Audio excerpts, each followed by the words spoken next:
Let me show you this landmark study published in Nature out of the UK. It leveraged brain MRIs of individuals from the region's largest biobank. Think of a biobank almost like a repository tasked with preserving human biological samples. It timestamps things like blood, saliva, and even brain scans for comparison in the future. This is what makes this 2022 study so valuable, because the first set of brain MRIs were taken right before the pandemic, which they then used to compare infected and non-infected people's brains after a second round of scans.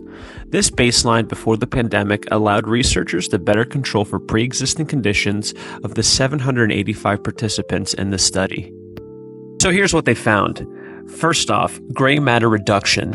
What they found was a 0.2 to 2% reduction in hippocampal gyrus and orbital frontal cortex.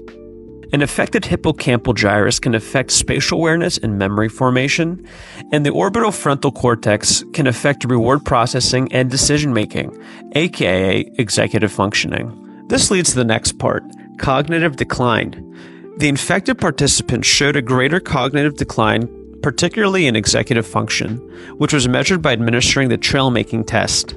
Participants that had experienced the COVID infection took 7.8% longer to complete the numeric and 12.2% longer on average to complete the alphanumeric portion as compared with non-infected individuals. And lastly, global brain size reduction. The researchers surprisingly found a reduction in global brain volume, approximating on average between 0.3% and 0.7% in total brain volume loss. Thanks for watching, and you can find a link to this study in the description below.